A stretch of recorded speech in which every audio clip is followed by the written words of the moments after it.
অনেক জায়গা আছে, বসে যান। যারা দাঁড়িয়ে আছেন বসে। কোরআনের মজলিস আর বেশিক্ষণ তো হবে না, আপনারা কোরআনের মজলিসে বসে যান। জি জি, আল্লাহ তাআলা বলছেন তোমাদের উপরে সিয়াম ফরজ করেছি এই কারণে যাতে এই সিয়াম নামক ইবাদত করার ফলে তোমাদের মনে আল্লাহ ভীতি তৈরি হয়, আল্লাহর ভয় হয়। এবার আপনাদেরকে একটা কথা বলি, নামাজ, যার নাম সালাত, আমরা নামাজ বলে জানি। আচ্ছা, একটা লোক যদি নামাজ না যদি পড়ে, সে যে বেনামাজি, এটা পাড়ার লোক বুঝতে পারবে কি পারবে না?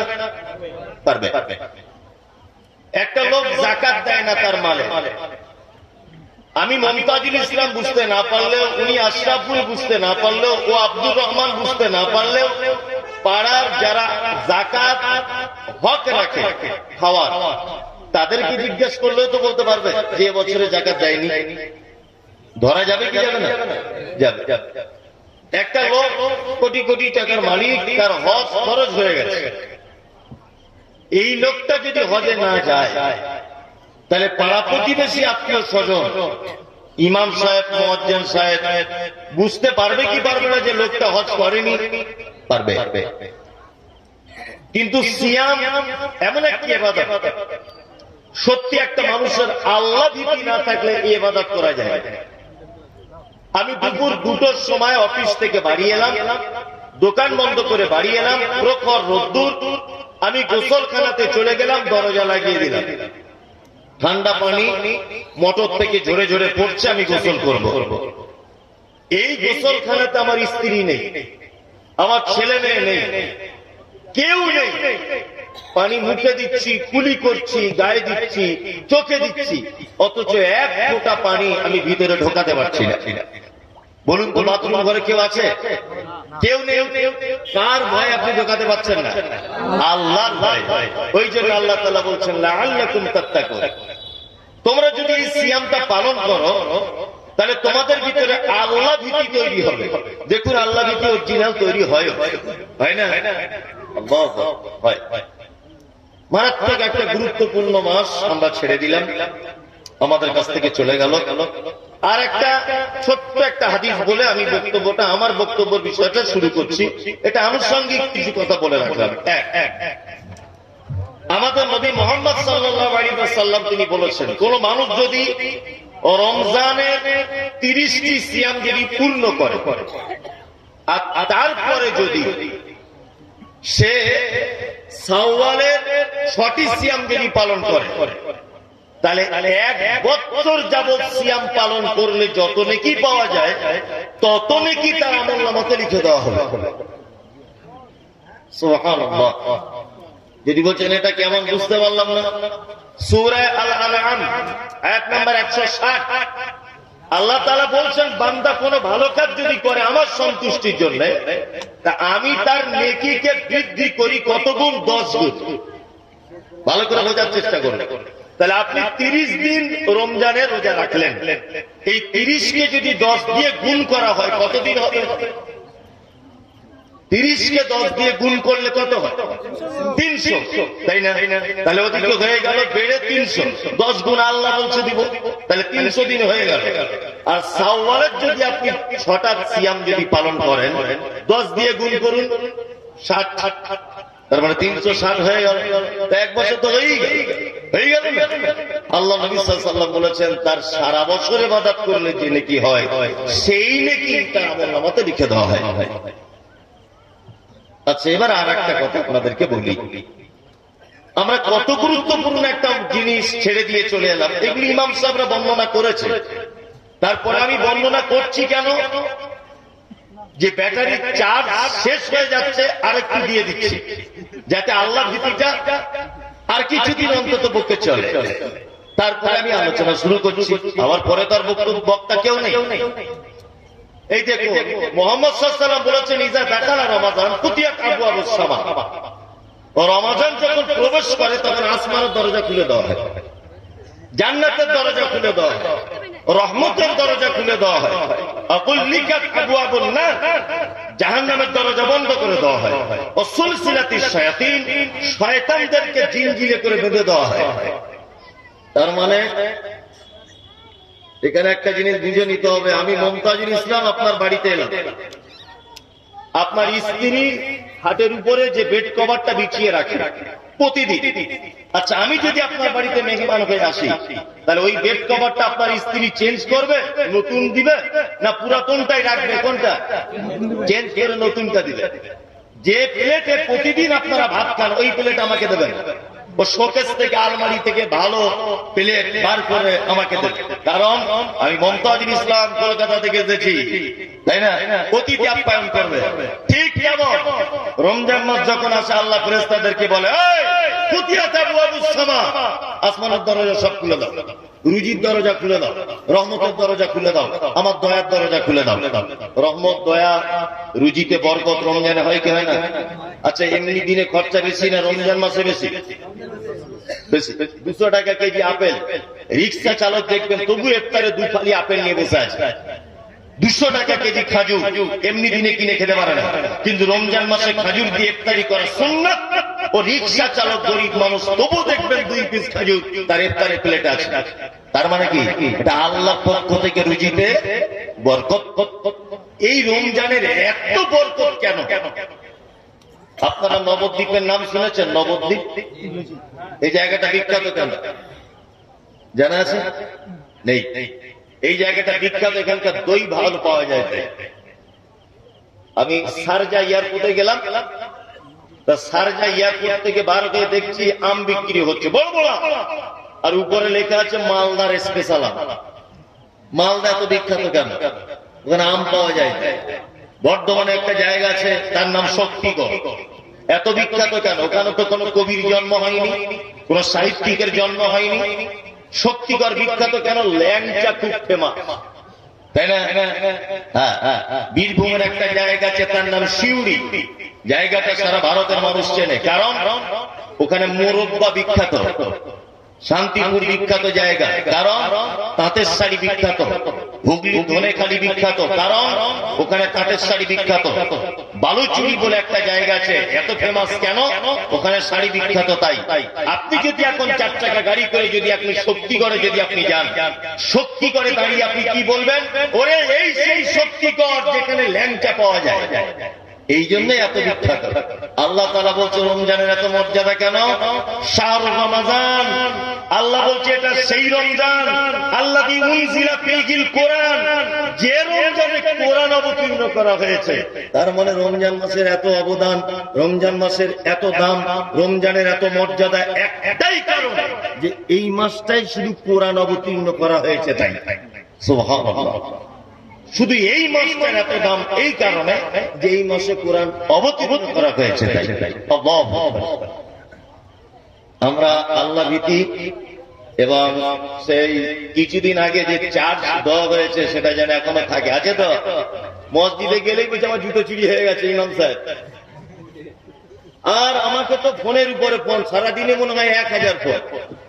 মৌলী সাহেব থুতু গিলে ফেলে কি হবে? দিনের বেলা বইয়ের কাছে শুয়েছিলাম, এমনি বসে গল্প করছিলাম, গায়েটায় হাত লেগে গেছে, রোজা নষ্ট হবে না রোজা লাগবে? ভেতরা চাউল দিয়ে দেবো না টাকা দিয়ে দেবো? এই সব নানান প্রশ্ন। সাহারি খেতে ভুলে গেছে কি করব, হাজার প্রশ্ন।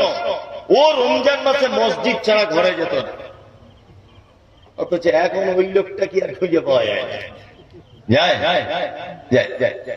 ফজরের সময় মুয়াজ্জিন ইমাম আর বাকি আর 4-5 জন, আর কাউকে দেখতে পাওয়া যায় না। তার মানে চার্জ কমে গেছে।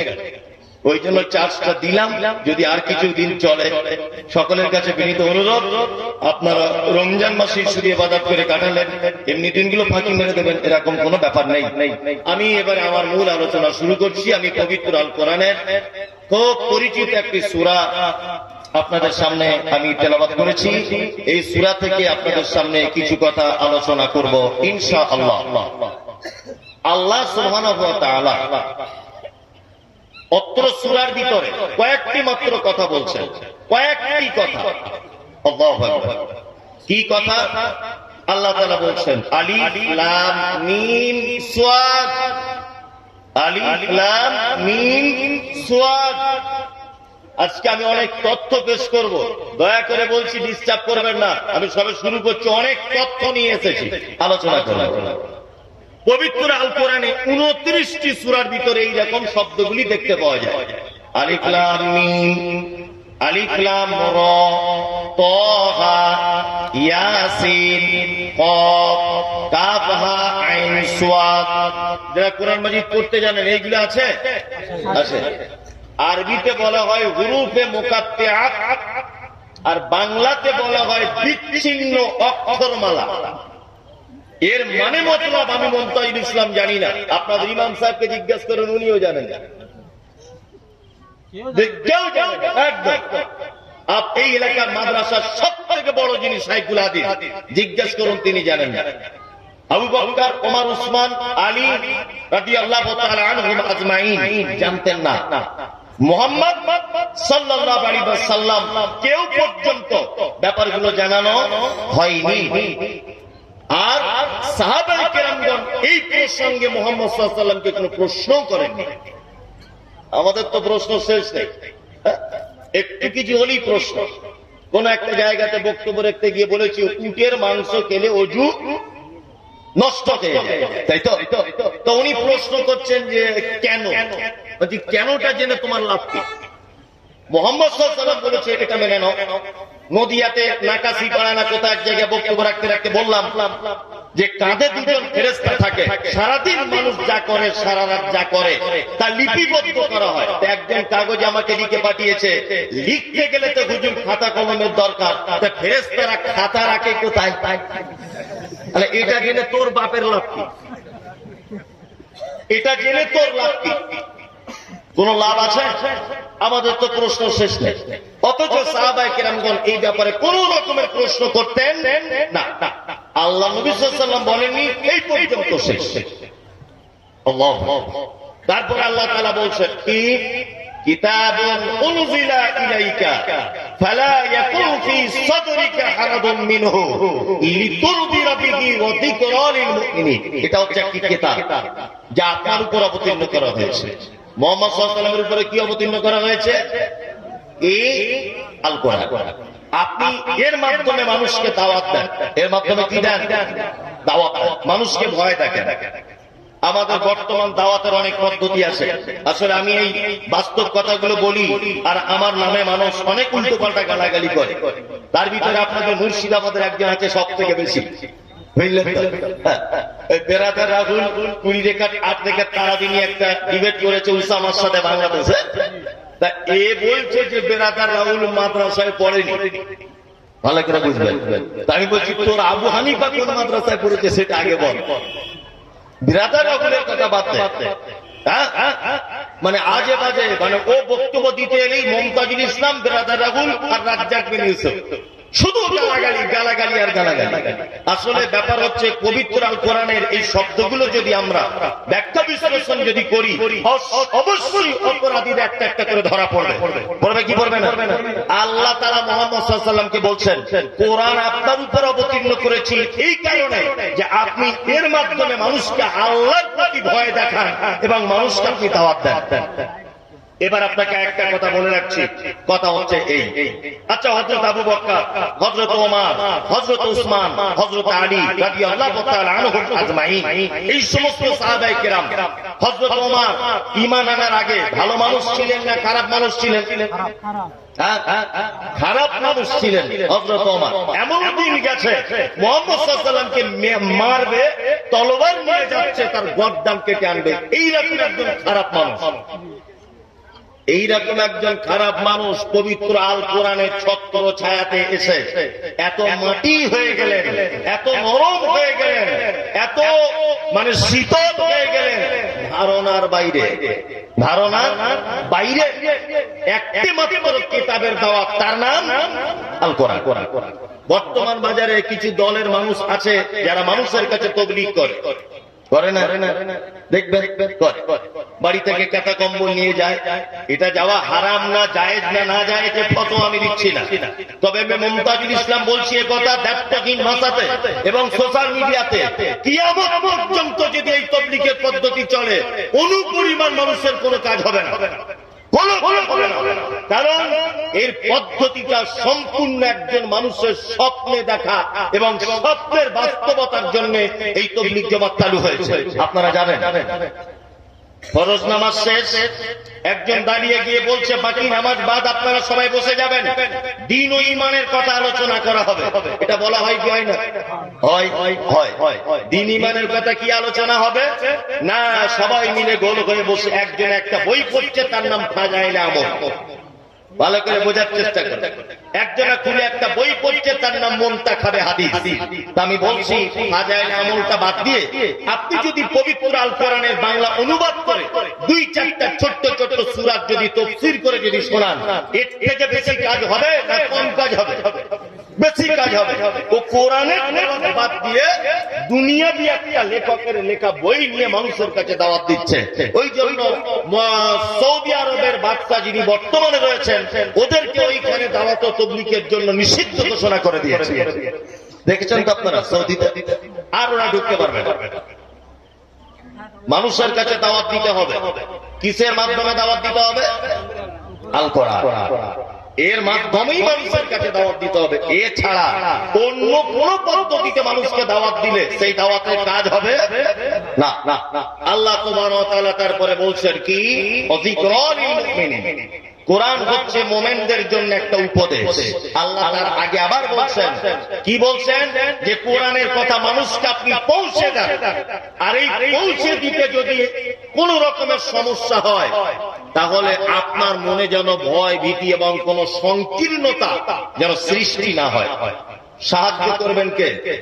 আল্লাহ সুবহানাহু ওয়া তাআলা। কোরআনের হক কথা বললেই ঝামেলা বাঁধবে কি বাঁধবে না?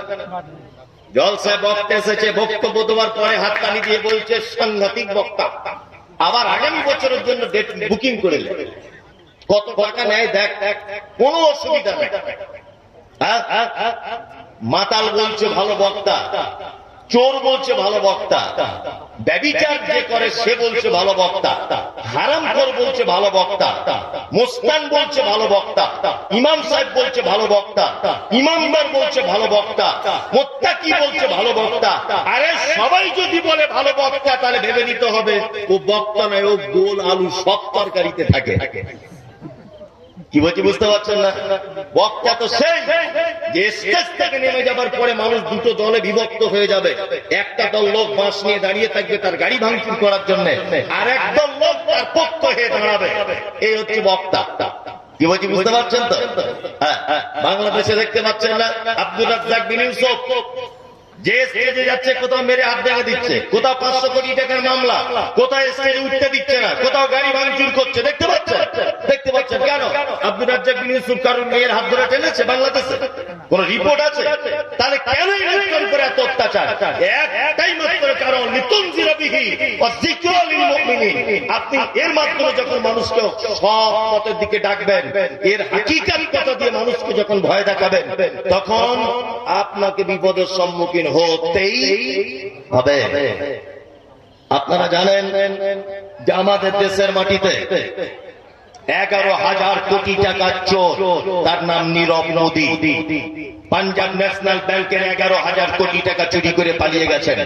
আপনারা জানেন সোশ্যাল মিডিয়াতে যারা আছেন, যারা শিক্ষিত মানুষ, পেপার পত্র পত্রিকা পড়েন, এই দেশের মাটিতে দেশের প্রধানমন্ত্রীকে গুলি করে মারা হয়েছিল, তাদেরকে আজও পর্যন্ত ফাঁসির কাছে ঝোলানো হয়নি। আজও তারা দেশের মাটিতে আছে, তবে জেলখানাতে বন্দী আছে। আপনারা জানেন কিছুদিন আগে রানাঘাট নদিয়াতে এক বৃদ্ধাশ্রমে 70 বছরের একজন মহিলাকে 11 জন যুবক ধর্ষণ করেছে, তারা আজও বেঁচে আছে। আপনারা জানেন যে পশ্চিম আপনার কেদারনাথ মন্দিরে 13 বছরের একজন নাবালিকাকে 2023 সালে ধর্ষণ করা হয়েছে এবং তাকে মেরে দেওয়া হয়েছে, তার যৌন অঙ্গে তলোয়ার ঢুকিয়ে দেওয়া হয়েছে। যারা এই অপরাধ করেছে তারা আজও পর্যন্ত দেশের মাটিতে টিকে আছে, কোন রকমের অসুবিধা নেই। কিন্তু আমাদের ভারতবর্ষের বোম্বাই শহরে একজন যুবকের জন্ম হয়েছিল, তার নাম ডাক্তার জাকির নায়েক। টিকতে পেরেছে? পেরেছে? চোর এদেশের মাটিতে আছে, ধর্ষক এদেশের মাটিতে আছে, খুনি এদেশের মাটিতে আছে, কয়লা চোর এদেশের মাটিতে আছে, গরু চোর এদেশের মাটিতে আছে। কিন্তু ডাক্তার জাকির নায়েক হাদিস এবং কোরআনের হাকিকাত কথা বলার কারণে লোকটাকে দেশ ছেড়ে চলে যেতে হলো। তার মানে আজও পর্যন্ত কোরআন এবং হাদিসের সত্য কথা মানুষের কাছে বললে তাকে টিকে থাকা যাবে না, অসম্ভব দেবে না। আপনারা জানেন এই সমস্ত ছোট্ট ছোট্ট কথাগুলো আপনাদের মনে হয় স্মরণে নেই। ওই আপনার ইউপি থেকে একটা বক্তা আসে, তার নাম জার্জিস আনসারী, সকলেই হয়তো নাম জানেন। সব শব্দ ধরছে আর গ্যারেজ করে দিচ্ছে, কারণ কি? হক কথা বলে তাই। কি বললাম বুঝলেন? শুধুমাত্র হক কথা বলে। তবে এ কথা বলবো যে ডাক্তার জাকির নায়েককে দেশ থেকে তাড়িয়ে দিয়েছে, এর জন্য আমি আগে বক্তব্যতে বলেছি সরকার দায়ী, আগের বক্তব্যতে বলেছি এর জন্য দিলীপ বাবু দায়ী, এর জন্য অমুক বাবু দায়ী, নাম ধরে ধরে বলেছি। কিন্তু এখন যা চিন্তা ভাবনা করে গবেষণা করে দেখতে পাচ্ছি, ডাক্তার জাকির নায়েককে এই দেশ ছাড়া করতে নরেন্দ্র মোদী সরকারের যে অবদান না আছে, দিলীপ বাবুর যে অবদান না আছে, অমিত বাবুর যে অবদান না আছে, এক শ্রেণীর দাড়িওয়ালা, টুপিওয়ালা, বড় পাঞ্জাবি আর 22 হাত চাকরি দেওয়া হুজুরদের সব থেকে বড় বেশি অবদান, সব থেকে বেশি বড় অবদান। আপনি ভাবতে পারেন, বাপ বেটা দুজনা বক্তব্য রাখে পশ্চিম বাংলার মাটিতে, আমি নাম বলবো না, তার বাপ চটি বই লিখেছে, চটি বই। সর্বপ্রথম সারা পশ্চিম বাংলাতে ডাক্তার জাকির নায়েক কাফের এই ফতোয়া দিয়েছে সর্বপ্রথম একজন আলেম, বাংলা চটি বই লিখে। আপনি অবাক হয়ে যাবেন। কোরআনের সত্য কথা বলতে গেলে আজ পর্যন্ত মানুষ বিপদের সম্মুখীন হবে, হয় না, হবে। আল্লাহ তাআলা তারপরে বলছেন ইত্তাবিউ মা উনজিলা ইলাইকুম মির রাব্বিকুম ওয়া লা তাত্তাবিউ মিন দুনিহি আউলিয়া ক্বালিলাম মা তাযাক্কারুন। এই আয়াতটা এবার বক্তব্য শেষ করে দেব। এই আয়াতটাই তোমার মূল আলোচনার জন্য আসছি। আল্লাহ বলছে ইত্তাবিউ, তোমরা আনুগত্য করো, মা উনজিলা ইলাইকুম মির রাব্বিকুম, তোমার রবের পক্ষ থেকে যেটা অবতীর্ণ করা হয়েছে। রবের পক্ষ থেকে অবতীর্ণ কি হয়েছে? আল কোরআন, তাই না? এইখানে আল্লাহ তাআলা শুধুমাত্র রবের পক্ষ থেকে অবতীর্ণের কথা বললেন, কিন্তু অন্য জায়গায় বলেছেন আতিউল্লাহ ওয়া আতিউর রাসূল, তোমরা আল্লাহ এবং রাসূলের আনুগত্য করো। এইবার একটা কথা আপনাদেরকে বলে রাখছি, কোরআন আর হাদিস এই দুটোকে আনুগত্য করতে হবে, তাই তো? কিন্তু এর পরে আর কোন অপশন আছে? আছে? কে বলছে নাই? গাদা গাদা বই লেখা রয়েছে। ওই যে আমি একটা বইয়ের কথা সবসময় বলি, বললে আবার এখনই মানুষ রেগে যাবে। আল্লাহু আকবার, আল্লাহু আকবার। কি বলবো, তার নাম ফতোয়া আলমগীরি। একটা ওই মাযহাবী ভাইদের একটা বই আছে ফতোয়া আলমগীরি, 850 পৃষ্ঠার বই। আমার ড্রাইভার এসছে কিনা জানি না, আমার গাড়িতে আছে, আপনাকে দেখাতে। ফতোয়া আলমগীরি, ফতোয়া আলমগীরির ফতোয়া জানবেন? আল্লাহু আকবার। বলছে কেউ যদি মদের যদি ব্যবসা করে তাহলে তার ওষুধ দিতে হবে। এটা ফতোয়া আলমগীরির ফতোয়া। আল্লাহু আকবার, কি আশ্চর্য ব্যাপার। ফতোয়া আলমগীরির ফতোয়া হচ্ছে এই যে কেউ যদি তার স্ত্রীকে 3 বার রাগের মাথাতে তালাক তালাক তালাক যদি বলেই দেয়, বলছে তাহলে ওই বউকে অন্য একজনের সাথে বিয়ে দিতে হবে, সে একদিন রাতে থাকবে, ছেড়ে দিবে, তারপরে আবার এফে ধরবে দ্বিতীয়বার। ফতোয়া আলমগীরির ফতোয়া। ফতোয়া আলমগীরির ফতোয়া হচ্ছে এই যে একটা মেয়ে রাস্তা দিয়ে যাচ্ছিল, তাকে খুব পছন্দ হয়ে গেছে, আমি গিয়ে বলছি তুমি আমায় বিয়ে করবে? সে যদি বলে হ্যাঁ তোমাকেও আমার খুব পছন্দ, বলছে তাহলে বাসর ঘর করা যাবে, এটা বৈধ। এটা ফতোয়া আলমগীরির ফতোয়া। আল্লাহু আকবার। ফতোয়া আলমগীরির নামাজের অধ্যায়ে একটা ফতোয়া লিখছে, বলছে কেউ যদি আল্লাহু আকবার এটা যদি কেউ ফারসিতে বলে তবুও চলবে। আল্লাহু আকবার বাদ দিয়ে শব্দ যদি কেউ ফারসিতে বলে, ফতোয়া আলমগীরি ফতোয়া বলছে রুকু না করে যদি কেউ ডাইরেক্ট সেজদায় চলে যায়, বলছে তবুও নামাজ সম্পূর্ণ হয়ে যাবে, কোনো অসুবিধা নেই। ফতোয়া আলমগীর ফতোয়া। আল্লাহু আকবার। পৃথিবীতে এরকম বই আছে, আছে না নেই? গাদা গাদা আছে। আল্লাহ তাআলা বলছেন ইত্তাবিউ, আনুগত্য করো, মা উনজিলা ইলাইকুম মির রাব্বিকুম, তোমার রবের পক্ষ থেকে যেটা অবতীর্ণ করা হয়েছে তার নাম আল কোরআন। এক শ্রেণীর মানুষের একটা দাবি আছে, এই দাবিটা আজকে খণ্ডন করার চেষ্টা করছি, খুব ভালো করে বুঝবেন। আল্লাহ তাআলা বলছেন ইয়া আইয়ুহাল্লাযীনা আমানু আতিউল্লাহ ওয়া আতিউর রাসূল ওয়া উলিল আমরি মিনকুম। এই উলিল আমরি মিনকুম থেকে বলে যে পীর মানতে হবে আর হুজুর মানতে হবে, সব জায়গায় দেখবেন এটা বলে। আল্লাহ বলছেন আল্লাহর আনুগত্য করো, রাসূলের আনুগত্য করো, উলিল আমরি মিনকুম, তোমাদের ভিতরে যারা নেতা, তোমাদের ভিতরে যারা জ্ঞানী, তোমরা তাদের আনুগত্য করো। এবারে আরবি ব্যাকরণ যাদের জ্ঞান আছে তারা জানুন, উলি শব্দটা এক বচন না বহু বচন, কারো জানা আছে? বহু বচন, আলেম ওলামারা জানবেন।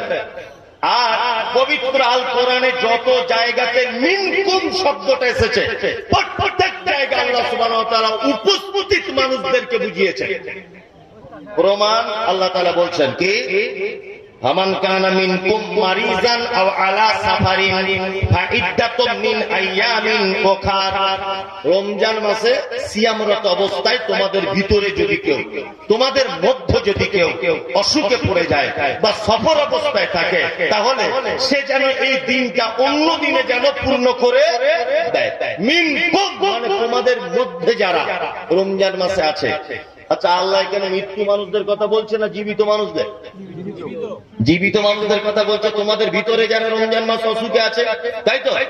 আল্লাহ তাআলা বলছে উলিল আমরি মিনকুম, তোমাদের ভিতরে বর্তমান যারা রয়েছে হাদিস এবং কোরআনের পণ্ডিত, তোমরা তাদের আনুগত্য করে চলো। এইখানে একটা কথা বলে রাখছি, যারা বলছে আমরা ইমাম আবু হানিফা, কথায় কথায় বলছে আমরা আবু হানিফার লোক, বলছে না, ইমাম আবু হানিফা রাহিমাহুল্লাহ মুহাম্মদ সাল্লাল্লাহু আলাইহি ওয়াসাল্লাম মারা গেছেন কত হিজরিতে? কারো জানা আছে? মুহাম্মদ সাল্লাল্লাহু আলাইহি ওয়াসাল্লাম মারা গেছেন কত হিজরিতে? 11 হিজরিতে। কত? 11 হিজরিতে। আর আবু হানিফা রাহিমাহুল্লাহ জন্ম হয়েছে কত হিজরিতে? 80 হিজরিতে। আবু হানিফা রাহিমাহুল্লাহ মারা গেছেন কত হিজরিতে? 150 হিজরিতে। ইমাম শাফি রাহিমাহুল্লাহ জন্মগ্রহণ করেছেন 150 হিজরিতে। এবার একটা কথা বলি, 11 হিজরিতে আল্লাহর নবী পৃথিবী থেকে চলে গেছেন, বোঝার চেষ্টা করবেন। 11 হিজরিতে, 80 হিজরিতে আবু হানিফার জন্ম, তার মানে আল্লাহর নবী মারা যাবার কত বছর পরে জন্ম? 69 বছর পরে। নিশ্চয় মায়ের পেট থেকে আবু হানিফা ইমাম হয়ে যায়নি, গেছে, পড়াশোনা করতে হয়েছে। ধরে নেন 10 বছর পড়াশোনা করেছে, ধরে নেন, তাহলে হলো কত বছর? 79 বছর। এইবার আপনাকে বলছি মুহাম্মদ সাল্লাল্লাহু আলাইহি ওয়াসাল্লামের মারা যাবার 79 বছর পর ইমাম আবু হানিফা ইমাম হয়েছেন। এবার আপনাকে আর একটা ইতিহাস বলে দিই, ইমাম আবু হানিফা, ইমাম আহমদ বিন হাম্বল, আপনার ইমাম বুখারী, ইমাম তিরমিজি, ইমাম নাসাই, ইমাম আহমদ বিন হাম্বল, যত ইমাম এসেছে প্রত্যেক ইমাম 300 হিজরির ভিতরে পৃথিবী থেকে চলে গেছে, একজনও বেঁচে ছিল না। 300 হিজরি পর্যন্ত কোন মাযহাব ছিল না। তারও 150 বছর পরে মাযহাবের জন্ম হয়েছে, শরবরাতের জন্ম হয়েছে, নবী দিবসের জন্ম হয়েছে। তার মানে মুহাম্মদ সাল্লাল্লাহু আলাইহি ওয়াসাল্লামের মৃত্যু হয়ে যাওয়ার 450 বছর পরে মাযহাবের জন্ম হয়েছে, শবে বরাতে জন্ম হয়েছে।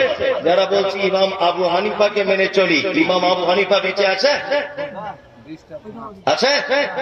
নাই।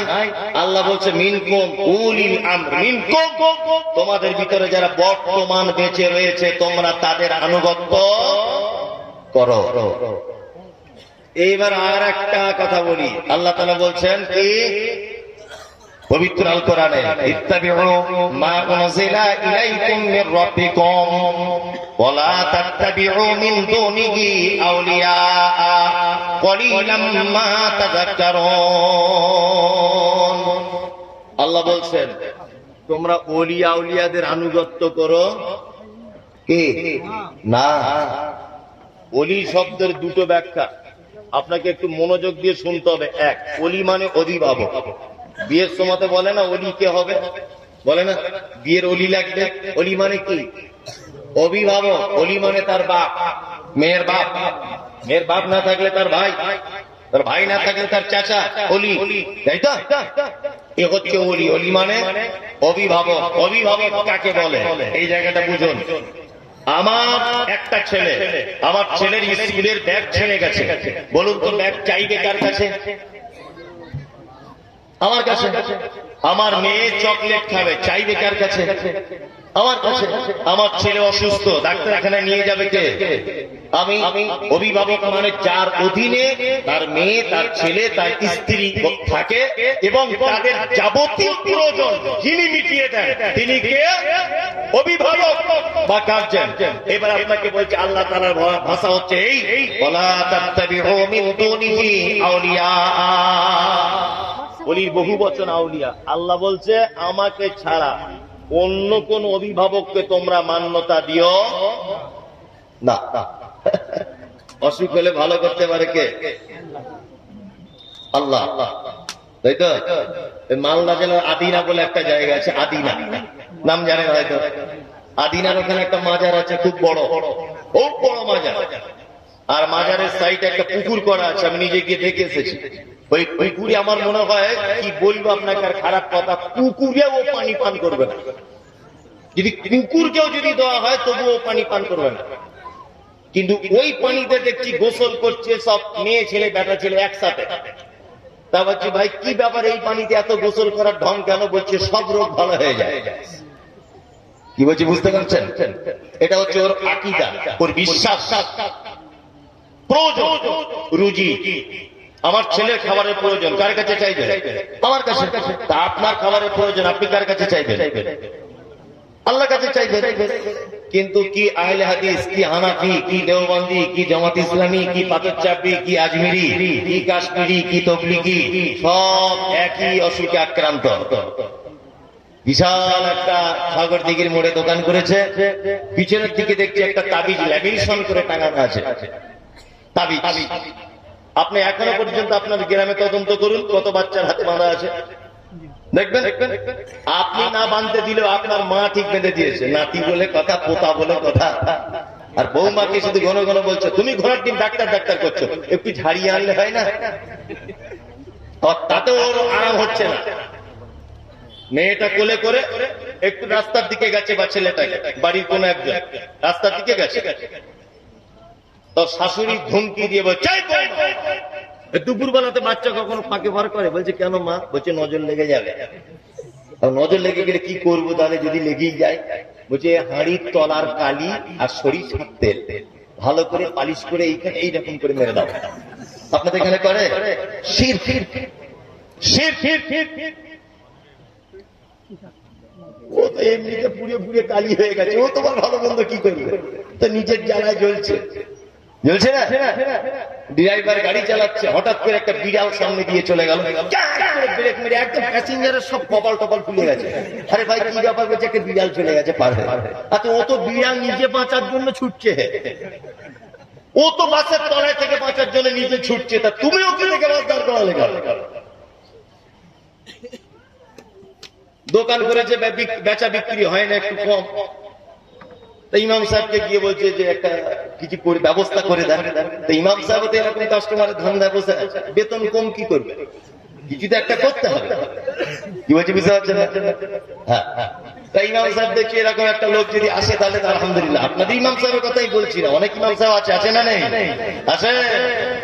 আমার এইরকম করে দেয়, তুমি এসে সালাম করবে, আমি ভিতর দিক দিয়ে মালটা দিয়ে দেবো, মানে যাতে বুঝতে না পারে। সালাম করা হবে, মাল ভিতরে চলে যাবে। এত বুদ্ধি আর কি, বুঝলেন তো? কঠিন বুদ্ধি। ইমাম সাহেবকে বলছে বেচা বিক্রি কম, তা কিছু একটা ব্যবস্থা করুন। বলছে একটা 500 টাকা দাও, তাবিজ করে দিই। বলছি কাজ কি হবে? বলছে কাজ মানে আশেপাশের সব দোকান বন্ধ হয়ে যাবে, যত কাস্টমার তোমার দোকানে সব ভিড় করবে, মাল দিয়ে উঠতে পারবে না। মনে মনে ভাবছি ইমাম সাহেব তোর তাবিজের যদি এত পাওয়ার, সব দোকান বন্ধ হয়ে এর দোকানটা ভালো চলে, তুই হারাম করে 3,500 টাকা ইমামতি করছিস 12 বছর। ওই তাবিজ তোর বাড়িতে রাখ, তোর বাড়িতে রাখ, এত বরকত হয়ে যায়। তুই কেন তাবিজ বিক্রি করে খাস? এটা একটা যুক্তি। 2024 সালে মানুষ এত বোকা থাকে। আপনার বইয়ের যখন ছেলে হয় না, আপনি যাচ্ছেন পীরের দরবারে, আর পীরের বইয়ের যখন ছেলে হয় না, ও যখন প্লেনে করে যাচ্ছে চেন্নাই ডাক্তার দেখাতে, আশ্চর্য ব্যাপার। অভিভাবক কে? আমাদের সবার ক্ষেত্রে অভিভাবক কে? আল্লাহ। ভালো মন্দ যা চাওয়া পাওয়া কার কাছে? আল্লাহর কাছে চাওয়া পাওয়া। পৃথিবীর কারো দ্বারস্থ হওয়া যাবে না। ওই জন্য আল্লাহ তাআলা বলেছেন উলাইকা কাল আনআম বালহুম আযাল উলাইকা হুমুল গাফিলুন। আরে মানুষ তো খারাপ খারাপ চতুষ্পদ যন্ত্র গরু ছাগল তার থেকে পর্যন্ত মানুষ নিকৃষ্ট। এটা আল্লাহর ভাষা, কোরআন মাজিদে আছে তো এটা। আল্লাহর ভাষা মানুষ চতুষ্পদ প্রাণী, তার থেকে পর্যন্ত মানুষ নিকৃষ্ট। তার একটা জ্বলন্ত প্রমাণ আপনাকে দিই। আমি সাগরদিঘি রেল স্টেশনে দাঁড়িয়ে আছি, এই জায়গাটাতে প্ল্যাটফর্মের এক মাথাতে, আর ইমাম সাহেব ভাই ওই মাথায় দাঁড়িয়ে আছে। ভালো করে বুঝবেন, আমার হাতে কিছু নেই, খালি। আর ওই লোকটাই কনকনে শীত, মানে বৈশাখ আপনার কি বলে পৌষ মাঘ মাসে শীত, উনি প্ল্যাটফর্মে দাঁড়িয়ে আছেন, কলকাতা যাবেন, আমিও দাঁড়িয়ে আছি কলকাতা যাব। উনি এক কাপ গরম চা আর একটা বিস্কুট খাচ্ছেন।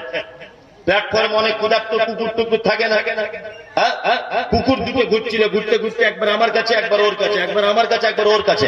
বলুন তো কুকুরটা ঘুরে ঘুরে দাঁড়িয়ে থাকবে কার সামনে? ওই ইমাম সাহেবের কাছে না আমার কাছে? ইমাম সাহেবের কাছে। কারণ কি বলুন তো?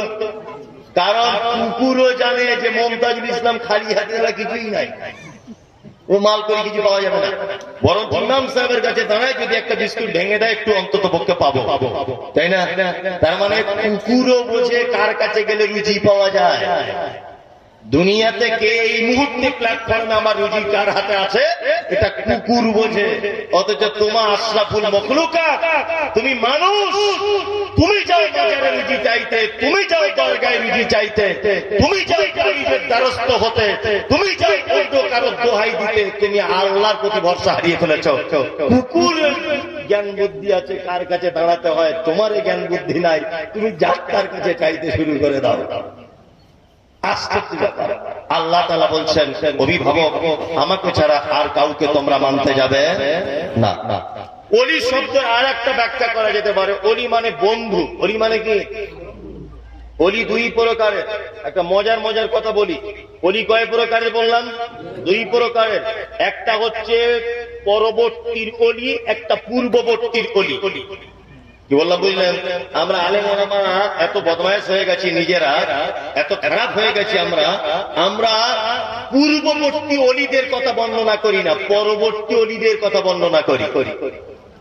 পরবর্তী অলি মানে ওই খাজা মঈনুদ্দিন চিশতি, ওই আব্দুল কাদের জিলানী, ওই বড় পীর সাহেব আবু বকর সিদ্দিক, ওই মেজর পীর সাহেব রুহুল আমিন কুদ্দুস, ওই অমুক পীর সাহেব আশরাফ আলী অমুক সাহেব, অমুক পীর সাহেব অমুক বাবা অমুক তাবা। এইসব আলোচনা জলসাতে হয়, হয় না? হয় কি হয় না? আর এই সমস্ত অলিদের কথাগুলো এমন করে মানুষের কাছে উপস্থাপন করা হয়, অরিজিনাল যারা আল্লাহর অলি তাদেরকে আমরা ভুলে গেছি, তাদের কথা আলোচনা হয় না। অলি মানে আল্লাহর কি বন্ধু। আচ্ছা, অলি হওয়া খুব সহজ না কঠিন? এই বলছে কঠিন, এই কালো পাঞ্জাবি করে ও বলছে খুব কঠিন। অলি হওয়া জলের মতো সহজ। অলি হওয়া কি জলের সহজ, তবে অলি হওয়া কঠিন। ও একেবারে ভুল বলেনি, ওকে ভুল শিক্ষা দেওয়া হয়েছে। কেমন করে? ও বাবারা ভাইরা মায়েরা, অমুক জায়গায় একটা আল্লাহর অলি ছিল, 30 বছর বিয়ে করেনি, জঙ্গলে বসবাস করতো, মাথার চুলগুলো খুব বড় বড়, গোপগুলো বড় বড়, 30 বছর গোসল করেনি, আর একটা খ্যাংকার গাছের ডালে এরকম করে বাঁধা ছিল, এত বড় আল্লাহর অলি। আর পাবলিক বলছে না রে তুমি আল্লাহ আকবার। তার মানে পাবলিক বুঝতে চাইছে যে এইরকম না করলে অলি হওয়া যায় না। এরকম বক্তব্য আছে না? মোবাইলে পাওয়া যায় কি যায় না? যায়। ওগুলো আল্লাহর অলি না, ওর সব শয়তান, সব শয়তান।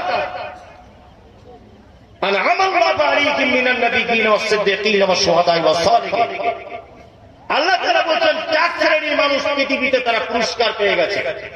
1 নবীগণ, 2 সাহাবীগণ, 3 শহীদগণ, 4 সালেহীন সৎকর্মশীলগণ। এরা আল্লাহর পক্ষ থেকে কি পেয়েছে?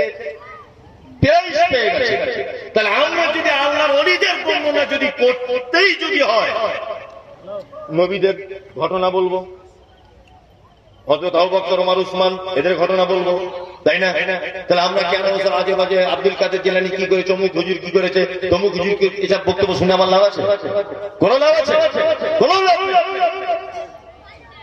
আল্লাহর ওলির ঘটনা বলতে বলতে বলছে ইমাম আবু হানিফা রহমাতুল্লাহ আলাইহি, ইমাম আবু হানিফা রাহিমাহুল্লাহ বলছে জীবনে যখন শেষবার তিনি হজ করতে গেছেন, বলছে এক পায়ে দাঁড়িয়ে 3 বার কোরআন খতম করেছেন, তারপর রুকুতে গেছে, আবার দ্বিতীয় রেখাতে আর এক পায়ে দাঁড়িয়ে 3 বার কোরআন খতম করে তবে রুকুতে গেছে।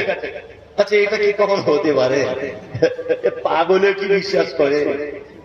অথচ 2024 সালে তো বক্তব্য চলছে, চলছে না? চলছে। আল্লাহু আকবার। এই সমস্ত আল্লাহর ওলিদের কাহিনী, অথচ আমরা আল্লাহর ওলিদের কাহিনী যদি শুনতে হয় সাহাবীদের শুনবো, তাই না? বলছে বাবারা, ও ভাইয়েরা আমার, ও খালারা আমার, এত বড় আল্লাহর ওলি ছিল আমাদের পীর সাহেব। সুন্দর বনে বেড়াতে যাচ্ছে, নৌকাতে বসে আছে, একটা বাঘ এসে নৌকায় ঝাঁপ দিয়ে দিল। পীর সাহেব তখন বলছে আমি পীর সাহেব, তুমি জানো না তুমি আমাকে খেতে এসছো? বলছে যখন পীর সাহেব বুকে চাপিয়ে বললো বিয়াদব আমি পীর সাহেব, বলছে বাঘ তখন ঘুরে চলে গেল জঙ্গলে। বাঘ চলে যাওয়ার পরে পীর সাহেব নদীতে যাচ্ছে, কিছুক্ষণ পরে দেখছে বাঘ নদীর মাঝখানে 2 হাত জোর করে বলছে পীর সাহেব আপনি দয়া করে আমাকে ক্ষমা করে দেন, তাহলে আল্লাহর কাজ করে আমি ধরা পড়ে যাবো। আচ্ছা আমি মুমতাজুল ইসলাম, সারা পশ্চিম বাংলার একজন পরিচিত বক্তা, আপনাদের গ্রামে এসেছি আমি, আর একটা খড়ি সাপ রাস্তা দিয়ে যাচ্ছি, আমি যদি তার সামনে গিয়ে বলি আরাম করে আমি বক্তা, প্রধান বক্তা মুমতাজুল ইসলাম রে, তোমায় ছাড়বে? ছাড়বে? কামড়াবে? কামড়াবে না? নাম্বার 2, বাঘ কোনদিন নদীর মাঝখানে 2 হাত জোর করে দাঁড়াতে পারে? কোন মানুষের পক্ষে দাঁড়ানো সম্ভব? সম্ভব নয়। এগুলো সব ভাঁড় গল্প, গাঁজা খাওয়া গল্প, এছাড়া আর কিছু হতে পারে না। আল্লাহু আকবার। এইবার আপনাদেরকে বলি, আমরা পূর্ববর্তী যারা আল্লাহর ওলি ছিলেন, আল্লাহর বন্ধু ছিলেন, অরিজিনাল ঘটনা যদি কিছু শুনতে হয়, অলৌকিক ঘটনা, আমরা তাদের কাছ থেকে শুনবো ইনশাআল্লাহ। ইনশাআল্লাহ। তাহলে দুটো একটা আমি আশ্চর্য ঘটনা, যেগুলো বিশ্বাস করতে আপনি অবাক হবেন, এইরকম দুটো একটা ঘটনা আপনাদেরকে আমি শোনাই, সহিহ হাদিস থেকে বর্ণনা পাওয়া যায়। তাই এই দেখুন আপনাকে আল্লাহর ওলিদের ঘটনা বলছি। হযরত আবু হুরায়রার নাম শুনেছেন? আবু হুরায়রা বিখ্যাত সাহাবী, মাত্র 3 বছর আল্লাহ নবী সাল্লাল্লাহু আলাইহি ওয়াসাল্লামের সাথে ছিলেন। কত বছর? 3 বছর ছিলেন আল্লাহ নবীর সঙ্গে, কিন্তু এত বেশি হাদিস মুখস্থ করেছিলেন, এত বেশি হাদিস অধ্যয়ন করেছিলেন, বুখারী, মুসলিম, আবু দাউদ, তিরমিজি, নাসাই, ইবনে মাজাহ, যত হাদিস প্রত্যেক পাতায় পাতায় আনাবি হুরায়রা, আনাবি হুরায়রা, আনাবি হুরায়রা, আবু হুরায়রা হাদিস বর্ণনা শেষ নাই, এত বেশি হাদিস বর্ণনা করেছেন। মাইক শোনা যাচ্ছে না নাকি? না, ডিস্টার্ব হচ্ছে। কেন ডিস্টার্ব হচ্ছে? তাহলে মাইক করার ভাড়া গেল আজকে, যাবে না? একদম ভাড়া, তার মানে তোমার গেল আজকে, খুব সাবধান। এবার আপনাকে বলছি, হযরত আবু হুরায়রা নতুন ঈমান নিয়ে এসেছেন, নতুন ঈমান নিয়ে এসেছেন। আবু হুরায়রা থাকতেন কোথায়? না আসহাবে সুফফাতে, বুঝলেন? আসহাবে সুফফাতে থাকতেন, আরো অন্যান্য সাহাবীরাও থাকতেন। আর আসহাবে সুফফাদের নির্দিষ্ট কোন খাদ্যের ব্যবস্থা ছিল না। অন্যান্য সাহাবীরা হাদিয়া দিয়ে যেত, আর ওই হাদিয়া তারা গ্রহণ করত এবং তারা সেই হাদিয়া থেকে কিছু খেত। হযরত আবু হুরায়রা বলছেন একদিন এত খিদা লেগেছে, এত খিদা লেগেছে যে আমি আর বসে থাকতে পারলাম না। তাড়াতাড়ি করে আবু হুরায়রা মনে মনে ভাবছেন তাহলে রাস্তার দিকে একবার যাওয়া যাক। ঘটনাটি শুনুন কত চমৎকার। আবু হুরায়রা বলছেন আমি রাস্তার দিকে গেলাম, কিন্তু কারো কাছে তো ডাইরেক্ট গিয়ে চাওয়া যাবে না খাদ্য, আল্লাহ নবী সাহাবী বলে কথা, ভিক্ষা চাওয়া যাবে? যাবে।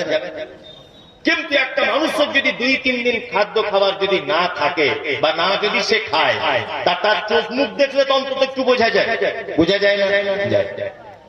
হযরত আবু হুরায়রা রাস্তাতে ধুলোবালি মাখা অবস্থাতে বসে আছেন, আর মনে মনে ভাবছেন যে আল্লাহর নবীর কোন সাহাবী যদি এই রাস্তা দিয়ে যায়, তাহলে আমি কোন একটা বাহানাতে তার সাথে কথা বলবো, সে আমার দিকে তাকাবে, তাকিয়ে বুঝতে পেরে যাবে যে আবু হুরায়রা ক্ষুধার্ত অবস্থায় আছে। হযরত আবু হুরায়রা বলেন আমি ধুলোবালি মাখা অবস্থাতে বসে আছি, আর আল্লাহর নবীর সাহাবী নাম হলো তার হযরতে ওমর, রাস্তা দিয়ে হেঁটে হেঁটে আসছেন। হযরত ওমর, আর আবু হুরায়রা বলছেন ওমর ভাই, হে আল্লাহর নবীর সাহাবী ওমর, কোরআনের এই আয়াতটা সম্পর্কে আপনি দয়া করে আমাকে একটু বলে দেন। হযরত ওমর কোরআনের আয়াতটা বলে দিলেন, বলে দেওয়ার পরে তিনি চলে যেতে লাগলেন। আবু হুরায়রা ভাবছেন মনে হয় ওমর ব্যাপারটা বুঝতে পারলো না। ওমর চলে গেল, আবু বকর চলে গেল। এরপরে হেঁটে হেঁটে আসছেন ওই রাস্তা দিয়ে বিশ্ব নবী জনাবে রাসূলুল্লাহ সাল্লাল্লাহু আলাইহি ওয়াসাল্লাম। হযরতে নবীজি এলেন, আবু বকরের দিকে তাকিয়ে নবীজি মুচকে হেসে দিয়ে বললেন, আবু হুরায়রা কি অবস্থা তোমার? আবু হুরায়রা বলছেন, আল্লাহর নবী এত খিদা লেগেছে আর টিকতে পারলাম না, আসহাবে সুফফা থেকে বার হয়ে রাস্তাতে এসে বসে আছি। বিশ্ব নবী বলছেন, আবু হুরায়রা তুমি তাড়াতাড়ি করে আমার পিছনে পিছনে চলো, চলো আমার পিছনে চলো। হযরত আবু হুরায়রা বলছেন যে আল্লাহর নবী হাঁটছেন আর আমি আল্লাহর নবীর পিছনে পিছনে হাঁটছি। বিশ্ব নবী ঘরের ভিতরে প্রবেশ করলেন। ঘরের ভিতরে প্রবেশ করার পরে আমার দিকে লক্ষ্য করে বললেন, আবু হুরায়রা ওরে বরকতের খানা তো বাড়িতে আছে। আবু হুরায়রা ভাবছেন তাহলে দামি কোনো জিনিস হবে খানা। তারপরে আল্লাহর নবী সাল্লাল্লাহু আলাইহি ওয়াসাল্লাম হাতে করে বার করে আনলেন এক পেয়ালা দুধ, এক পেয়ালা দুধ। আবু হুরায়রা মনে মনে ভাবছেন এক পেয়ালা দুধ আর 2-3 দিন খাওয়া হয়নি, এই দুধ তো আমার পেটের এক কোনাতেই পড়ে থাকবে, এ কি করব মনে মনে ভাবছেন। আল্লাহর নবী বললেন, আবু হুরায়রা তাড়াতাড়ি করে যাও, আসহাবে সুফফার ভিতরে যতজন সাহাবী আছে সমস্ত সাহাবীকে তুমি তাড়াতাড়ি করে খবর দাও। আবু হুরায়রা মন তো আরো খারাপ যে আমি একলা, আবার আল্লাহর নবী আছে, আবার আসহাবে সুফফার সাহাবী 100-150 জন তো হবেই। আল্লাহর নবী আদেশ করেছেন, আল্লাহর নবী আদেশ করেছেন যেতে হবে। তা আবু হুরায়রা গিয়ে ডেকে আনলেন সব সাহাবীদের। আবু হুরায়রা অন্তত এটা ভাবছেন যে আল্লাহর নবী মনে হয় দুধের পিয়ালাটা আমার হাতে প্রথম দিবে, আমি প্রথমে পান করে নিব মনের মতো করে, তারপরে অন্য সাহাবীদের। কিন্তু আল্লাহ নবী সাল্লাল্লাহু আলাইহি ওয়াসাল্লাম আবু হুরায়রাকে বললেন, আবু হুরায়রা ওদেরকে পিয়ালাটা দাও। আবু হুরায়রা মন আবার খারাপ, তাহলে আমাকে আর পিয়ালা আল্লাহ রাসূল দিলেন না। সব সাহাবীরা এক ডাক থেকে দুধ পান করছেন। আবু হুরায়রার মন খুব খারাপ, খুব খারাপ যে তাহলে আমার আর খাওয়া হলো না, দুধ আমার ভাগ্যের নাই। সমস্ত সাহাবী দুধ পান করার পরে আল্লাহর নবী সাল্লাল্লাহু আলাইহি ওয়াসাল্লাম আবু হুরায়রাকে বলছেন, আবু হুরায়রা তুমি দুধ পান করো। আবু হুরায়রা দুধ পান করলেন একবার। বিশ্বনবী আবার বললেন, তুমি আবার পান করো। আবু হুরায়রা আবার পান করলেন। আল্লাহ রাসূল বলছেন, আবার পান করো। আবু হুরায়রা বলছে, আল্লাহ রাসূল আমার পেটে আর কোনো জায়গা নেই, পুরো পেট লোট। আবু হুরায়রা নিজে বলছেন, আমি পিয়ালায় তাকিয়ে দেখলাম যেমনকার দুধ তেমনই হয়েছে। সুবহানাল্লাহ, সুবহানাল্লাহ। এটা নবীর মুজিজা, নবীর কি মুজিজা, অলৌকিক ঘটনা। এই হাদিস থেকে শিক্ষা কি পেলেন? কিছু শিক্ষা পেলেন। তখনকার দিনে মুখ্যমন্ত্রী ছিলেন কে? মুহাম্মদ সাল্লাল্লাহু আলাইহি ওয়াসাল্লাম রাষ্ট্রপ্রধান ছিলেন। চরিত্র দেখুন, নেতার চরিত্র। এক পেয়ালা দুধ, আল্লাহর নবী তো নেতা, তখন ইচ্ছা করলে তো একাই ঢক ঢক ঢক ঢক করে পান করতে পারতেন, অন্তত আবু হুরায়রাকে দিয়ে শেষ করে দিতে পারতেন। কিন্তু না, ওনার অধীনে গরিব দুস্থ ইমানদার মানুষেরা আসহাবে সুফফাতে যারা খাদ্য পায় না, অনাহারে দিন কাটায়, বিশ্ব নবী এক পেয়ালা দুধ তারপরেও বলছেন ওদেরকে গিয়ে ডেকে আনো। এটা হচ্ছে নেতার চরিত্র। আমাদেরও নেতার চরিত্র এরকমই অবশ্য, মানলে সব ভাগ বিলি বন্টন করেই খায় নাকি। আল্লাহ, 10 বস্তা চাল এসেছে, 4 বস্তা সাগর দিঘিতে বিক্রি করে দিয়ে গ্রামে এসেছে। আল্লাহ, একটা গরিব মানুষের ঘর এসেছে 1 লাখ টাকা, রাতের বেলা গিয়ে বলছে তুমি যদি 10,000 টাকা না দাও তাহলে ঘর কেটে শফিকুলকে দিয়ে দিব। আশ্চর্য ব্যাপার। কেউ যখন বলতে যাচ্ছে বলছে এটা আমাদের পার্টির নিয়ম। আশ্চর্য ব্যাপার। এই জুলুম অত্যাচার চলছে, চলছে সারা বাংলা জুড়ে চলছে, চলছে না? এখন দেখতে পাবেন সব নেতাদের আগমন, সব নেতাদের, কারণ ভোট আসছে আর সবাই এসে সালাম আলাইকুম আর নমস্কার, সালাম আলাইকুম আর নমস্কার, আর শুধু মাথায় হাত বোলাবে, বাপ আমি আপনার কাছে আছি, কোনো সমস্যা নেই। আর ভোট দিয়ে দেওয়ার পরে পাছায় লাথি মেরে তোমায় পারবে। একবার দেখা করতে যাও তুমি ওর সঙ্গে, 13 দিন পরে টিকিট পাবে, তবুও বলবে 2 মিনিটের বেশি কথা বলা যাবে না। আর এখন এসে শুধু বলছে নমস্কার, আসসালামু আলাইকুম। মানে কি জনদরদি, ওকে খুঁজে পাওয়া যায় না। আর মুসলমান এত কপাল পড়া, এত হতভাগা যে দেয়াল লিখতে লিখতে শফিকুল আশরাফুলের মাথা ফাটিয়ে দিয়েছে। কি অবস্থা! শফিকুল মাথা ফাটাচ্ছে কার? আশরাফুলের। দক্ষিণ পাড়ায় দুজনারই বাড়ি। কেন? ও অমুক পার্টি করে, এ অমুক পার্টি করে। তোমাকে কতজন চেনে? হ্যাঁ, তুমি যে শফিকুলের মাথাতে লাঠিটা দিয়ে মারলে, তুমি জানো তুমি রাত 12টার সময় বিপদে পড়লে শফিকুল তাড়াতাড়ি মোটর সাইকেল নিয়ে তোমাকে হাসপাতালে নিয়ে যাবে। তুমি তোমার এমপি কে খুঁজে পাবে? তুমি তোমার এমএলএ কে খুঁজে পাবে? পাবে তুমি? রাজনৈতিক এখন একটা উৎসব চলছে, এমপি ভোট, তাই না? আপনাদের কাছে বিনীত অনুরোধ, ভোট আপনার অধিকার, আপনি যাকে ইচ্ছে তাকে দেন, তাকে দেবেন, এটা আমার বলার অধিকার নেই। তবে এইটাকে কেন্দ্র করে আপনি কোন মুসলিম ভাইয়ের গায়ে আঘাত করতে পারেন না। না, সকালবেলা দরজা খুললে যার সঙ্গে দেখা তাকে আপনি শালা বলে গাল দিচ্ছেন, কারণ কি কারণ? অথচ আল্লাহ সুবহানাহু ওয়া তাআলা পবিত্র আল কোরআনে বলছেন, ওয়াসলিহু যাতা বাইনিকুম, হে ঈমানদার, তোমরা যারা ঈমান নিয়ে এসেছো, আপসের ভিতরে ঝগড়া বিবাদ তোমরা মিটিয়ে নাও। কখনোই ঝগড়া বিবাদ করবে না। কোরআন বলছে তোমরা যারা ঈমানের স্বীকৃতি দিয়েছো, আপসের ভিতরে তোমরা কখনোই বিবাদ, দ্বন্দ্ব এটা সৃষ্টি করবে না। অথচ এই একটা উৎসবে পরিণত হয়েছে। এখন মুসলিমরা মারামারিতে লেগে যাবে। লাগবে কি লাগবে না? কত মানুষে লাগবে। এটা হচ্ছে নেতার চরিত্র। মুহাম্মদুর রাসূলুল্লাহ সাল্লাল্লাহু আলাইহি ওয়াসাল্লাম এক পিয়ালা দুধ সবার সঙ্গে ভাগ করে খাচ্ছেন। আল্লাহর ওলিদের ঘটনা যদি বলতে হয়, আমি এদের ঘটনাই বলবো, ঠিক কিনা?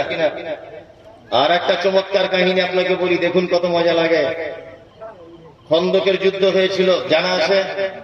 খন্দকের যুদ্ধ শুনেছেন হয়তো। যুদ্ধটা কেমন হয়েছিল একটু তার চিত্রটা দেখায়। এখান থেকে সাগর দিঘি কতটা? 5 কিলোমিটার, 13। আমি যুদ্ধটা দেখাচ্ছি, খন্দকের মাঠটা কেমন। আপনাদের এই গ্রামে মুসলিম সৈন্য আছে, আপনারা সব মুসলিম সৈন্য ধরে নেন। আর আপনাদের নেতৃত্ব দিচ্ছেন মুহাম্মদ সাল্লাল্লাহু আলাইহি ওয়াসাল্লাম, আপনাদের নেতা। আপনারা সংখ্যায় খুব কম, আর বেঈমান মুশরিকরা সাগর দিঘিতে আছে, তারা আছে আপনাদের থেকে আরো অনেক অনেক বেশি। আল্লাহ নবী সাল্লাল্লাহু আলাইহি ওয়াসাল্লাম চিন্তা করছেন, এ তো আশ্চর্য ব্যাপার, আমার অল্প সাহাবী ইমানদার, এরা যদি খন্দকে যুদ্ধ করতে যায় তাহলে তো মারা পড়ে যাবে। চিন্তা করছেন। একজন বিচক্ষণ সাহাবী, তার নাম হচ্ছে সালমান ফারসি। কি নাম? সালমান ফারসি। আল্লাহ নবীকে এসে বলছেন, আল্লাহ নবী এক কাজ করা যায় না, ওই সাগর দিঘি আর আমাদের গ্রামের মাঝখানে একটা খাল কেটে দিলে হয় না? যদিও সাহাবীটি সাগর দিঘির নাম উল্লেখ করেনি, আমি বোঝানোর জন্য বলছি, এর মাঝখানে একটা খাল কেটে দিলে হয় না? আল্লাহ রাসূল বলছেন, খাল কেটে দিলে উপকার কি? বলছে, ওরা যখন সংখ্যায় বেশি, ওরা আমাদেরকে যখন মারতে আসবে, খাল যদি কেটে দেওয়া হয়, তা খালে নামবে, উঠবে, তারপরে তো আমাদের আসবে, আমাদের গ্রামে পৌঁছাবে। তা আল্লাহ রাসূল, ওরা যখন খালে নেমে যাবে, আমরা উপর থেকে ওদেরকে আঘাত করব। তখন আল্লাহ রাসূল বলছেন, সালমান, ঠিক তোমার কথাটাই যুক্তি আছে, ঠিক বলেছ তুমি। সালমান ফারসির নেতৃত্বে মুহাম্মদ সাল্লাল্লাহু আলাইহি ওয়াসাল্লাম পরীক্ষা খননের নির্দেশ দিলেন। আল্লাহ নবী সাল্লাল্লাহু আলাইহি ওয়াসাল্লাম সাহাবীদেরকে রিক্রুট করলেন, এই বাড়িতে তোমাদের কোদাল, ঝুড়ি, যার যা আছে সব নিয়ে, গাঁইতি নিয়ে বাড়ি থেকে বার হও। তবে একটা কথা শুনে রেখে দাও, যারা নতুন বিবাহিত তারা শুধুমাত্র বাড়ি আসতে পাবে মাঝে মধ্যে, আর যারা নতুন বিবাহিত নয়, যতদিন না খাল কাটা শেষ না হবে ততদিন পর্যন্ত ওখানে থাকতে হবে, বাড়ি আসার কোনো সুযোগ নেই। আল্লাহ নবী এটা বলে দিলেন। খাল কাটা চলছে, ও ধুমধাম খাল কাটা চলছে, সাহাবীরা জোরে জোরে গাঁইতি চালাচ্ছেন। এখন সাহাবীরা গাঁইতি চালাতে চালাতে একটা পাথর গাঁইতির তলাতে লেগে গেছে, কোনো মতেই ভাঙা যাচ্ছে না। তখন আল্লাহ নবী সাল্লাল্লাহু আলাইহি ওয়াসাল্লামের অন্যান্য সাহাবীগণ বলছেন যে, আমরা যদি এত চেষ্টা করি, দেখি এক মিনিট, আমরা যদি এত চেষ্টা করি আর এই পাথর যদি ভাঙতে না যদি পারি, আমাদের মাঝখানে তো আল্লাহ নবী আছে, তা আল্লাহ নবীকে একবার গিয়ে বলা যাক। সাহাবীরা আল্লাহ নবীর কাছে গেলেন, গিয়ে বলছেন, আল্লাহ নবী, আল্লাহ নবী, এক মিনিট, এটা বলে, আল্লাহ নবী, এত বড় একটা পাথর আটকে গেছে, আমরা ভাঙতে পারছি না, আপনি একবার চলুন। আল্লাহ নবী এলেন, একটা গাঁইতি নিয়ে আল্লাহ বিসমিল্লাহ বলে মারলেন জোরে, পাথর ভেঙে ধুলির সাথে উড়ে চলে গেল। আল্লাহ রাসূল যখন গাঁইতি চাগিয়েছেন এইভাবে, হযরতে জাবের রাদিয়াল্লাহু তাআলা আনহু তিনি বলছেন, আমি আল্লাহ রাসূলের পেটের দিকে তাকিয়ে দেখলাম বিশ্ব নবীর পেটে পাথর রাখা আছে। আল্লাহু আকবার। নবীজিকে জিজ্ঞাসা করলাম, আল্লাহ রাসূল আপনার পেটে পাথর কেন? তখন বিশ্ব নবী বলছেন, জাবের তুমি যে প্রশ্ন করেছো তুমি জানো খুব খিদা লেগেছে, 2 দিন 3 দিন খাওয়া নেই, খন্দকের পরীক্ষা খনন করতে আমিও ব্যস্ত, তোমরাও ব্যস্ত, ওই জন্য পেটে 2টো পাথর রেখে দিয়েছি যাতে পেটটা একটু ভারী ভারী মনে হয়। হযরতে জাবের আল্লাহ নবীর কাছে আরজ করলেন, আল্লাহ রাসূল আপনি দয়া করে আমাকে একটু বাড়ি যাবার অনুমতি দেন, দয়া করুন, আপনি আমার প্রতি একটু দয়া করুন, আপনি বাড়ি যাবার অনুমতি দেন। আল্লাহ রাসূল বলছেন, যাবে তুমি যাও। যাবে তাড়াতাড়ি করে বাড়ি চলে গেলেন। বাড়িতে যাওয়ার পরে স্ত্রীকে দরজায়, বাড়ি আছো? আছি। খাবার টাবার কিছু আছে? কেন? আল্লাহ নবী সাল্লাল্লাহু আলাইহি ওয়াসাল্লামের যে দৃশ্য দেখে এসেছি, পেটি পাথর মাথা, এটা আমি জাবের আর সহ্য করতে পারলাম না, বাড়ি চলে এলাম। জাবেরের স্ত্রী বলছে, 2টি বাচ্চা ছেলের মতো জবের আটা রয়েছে, আমাদের বাড়িতে একটা বকরির বাচ্চা রয়েছে। হযরতে জাবের বলছেন, তাড়াতাড়ি করে বকরির বাচ্চাটা আমি জবাই করে দিলাম। স্ত্রীকে বললাম, রুটি বানাও, বকরির গোশত রান্না করো। জাবেরের স্ত্রী বলছেন, তাড়াতাড়ি করে আল্লাহ নবীকে গিয়ে দাওয়াত দিয়েছে, তাড়াতাড়ি যাও। হযরতে জাবের আবার দৌড়ে দৌড়ে এসে আল্লাহ নবীকে দাওয়াত দিয়ে বললেন, আল্লাহ নবী আপনি আর 2-1 সাহাবীকে সাথে নিয়ে আমার বাড়িতে একটু চলুন, একটা বকরির বাচ্চা জবাই করেছি, ছোট 3-4 কেজি মাংস হবে, আর 2-4 পিস রুটি হবে, গিয়ে খাওয়া দাওয়া করবে। হযরতে জাবের যখন এই কথা বলেছে, তখন আল্লাহ রাসূল খন্দকের সাহাবীদের দিকে আঙ্গুল বাড়িয়ে দিয়ে এলান করে দিয়ে বলছে, খন্দকবাসীরা চলো সবাই জাবেরের বাড়িতে চলো, দাওয়াত দিয়েছে। জাবেরের তো মাথা খারাপ, একটা বকরির বাচ্চা আর 2-3টে বাচ্চা ছেলের জবের আটা, আর খন্দকের সাহাবী ছিল কতজন? 1000। আল্লাহু আকবার। হযরতে জাবের তো ভয়ে কাঁপছেন, কি অবস্থা। জাবের বাড়ি চলে গেলেন, মন খুব খারাপ, টেনশনে আছেন। স্ত্রী বলছেন, কি ব্যাপার? বলছে, আমি আল্লাহর নবীকে দাওয়াত দিলাম, আর আল্লাহর নবী 1000 সাহাবীকে দাওয়াত দিয়ে দিলেন, কি মান সম্মান আর থাকবে? জাবের স্ত্রী তখন বলছে, আপনি কাকে দাওয়াত দিয়েছেন? বলছে, আমি আল্লাহর নবীকে দাওয়াত দিয়েছি। তা তখন জাবের স্ত্রী বলছে, আপনি আল্লাহর নবীর টেনশনটা করুন, আর 1000 সাহাবীর দাওয়াত কে দিয়েছে? বলছে, নবীজি দিয়েছে। বলছে, নবীজি তাহলে টেনশন করবে 1000 সাহাবী, আপনি কেন চিন্তা করছেন? ওই জন্য বলি, বিয়ে যদি করতেই হয় একটু বুদ্ধিমতী মেয়ে দেখে করবেন। কি বললাম বুঝলেন? ওই হেডি টেডি চেদিকে বিয়ে করতে যাবেন না, বুঝলেন তো? আমরা তো বিয়ে করার সময় চামড়া পরিষ্কার দেখে মাথায় বাড়িতে কাজ করে না, ওই চাই, ওই কি চাই, মানে চামড়া পরিষ্কার চাই। চামড়া পরিষ্কার হলে সে ভালো হয়। কাজী নজরুল ইসলাম বলেছেন, দেখিতে পলাশ ফুল অতি মনোহর, গন্ধ বিনে সবে তারে করে অনাদর, যে ফুলের সৌরভ নেই কিসের সে ফুল, কদাচ তাহার মনে মজে না বুলবুল। পলাশ ফুল দেখেছেন মাঠে? দেখতে খুব সুন্দর, হাওয়ায় দোলে, এখন বিকালের টাইমে দেখবেন হাওয়ায় দোলে, কিন্তু কেউ বাজার থেকে কিনে আনে, বাজারে বিক্রি হয় না। কারণ কি বলুন, ও দেখতে ভালো, ওর কোনো গুণ নেই। কিন্তু গোলাপ কি বলছে, কি ভ্যালেন্টাইন্স ডে না কি বলে, একটা গোলাপ নিয়ে শুধু একবার আই লাভ ইউ বলবে 500 টাকা, একটা গোলাপ। কি বললাম বুঝলাম? 500 টাকা। কারণ ও দেখতে ভালো, ওর ঘ্রাণও খুব ভালো। কি বললাম বুঝলেন? তার মানে সাদা মানি যে সে ভালো তা কখনোই, সাদা মানি যে দাম বেশি তা কখনোই নয়। আপেলের দাম বেশি, আপেলের দাম বেশি না মূলর দাম বেশি? আপেলের দাম বেশি। কেন? মূল তো সাদা বেশি, দাম ওর বেশি হবার কথা না। সিলভার মাছ বুঝেন? সিলভার কাপ না কি মাছ বলে, সাদা সাদা রুই মাছ, সাদা তো। কত টাকা কেজি সিলভার? 120 টাকা। আর দেশি মাগুর 800,000 টাকা কেজি কেরায়, তাই না? দেশি মাগুর দেখতে সাদা না কালো? কালো, দাম বেশি। কারণ কি বলুন, যার গুণ বেশি তার দাম বেশি। ওই জন্য বলেছি, বিয়ে করার আগে যাকে তাকে দেখে পছন্দ করে নেবেন না। চামড়া পরিষ্কার বলি যে তার কাছে আপনি সুখ শান্তি সব পাবেন, এটা নয়। সুখ শান্তি দুটোই পাবেন। আল্লাহর দরবারে আপনি জান্নাতে যাবার চান্স পেয়ে যাবেন যদি একজন আল্লাহওয়ালি মেয়ে, তার যদি দাঁতটা উঁচু হয়, দেখতে যদি বেঁটে হয়, একটা চোখ যদি হালকা টেরাও যদি হয়, কিন্তু যদি মেয়েটা আল্লাহ ভীতি যদি তার ভিতরে থাকে, এর থেকে উত্তম স্ত্রী পৃথিবীতে আর কোন স্ত্রী নয়। কি বললাম? বুঝলাম?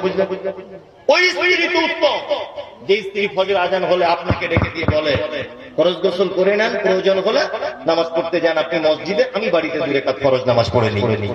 এই তো আপনার উত্তম স্ত্রী। কি বললাম? বুঝলেন? জাবেরের স্ত্রী এই কথা যখন বললেন, জাবেরের মনে একটু শান্তি হলো যে তাহলে ঘটনা তো সত্যি। এবার জাবের যখন বাড়ি আসছেন, আল্লাহ রাসূল সাল্লাল্লাহু আলাইহি ওয়াসাল্লাম বলছেন, জাবের তুমি তোমার স্ত্রীকে বাড়িতে গিয়ে বলবে যে যেন তুমি তোমার স্ত্রীকে বাড়িতে গিয়ে বলবে যে যেন রুটির তাওয়াটা যেন চুলা থেকে না নামায়, আর গোশতের হাঁড়িটা যেন চুলা থেকে না যেন নামায়, আমি গিয়ে নামাবো। বিশ্বনবী গেলেন 1000 সাহাবীকে নিয়ে।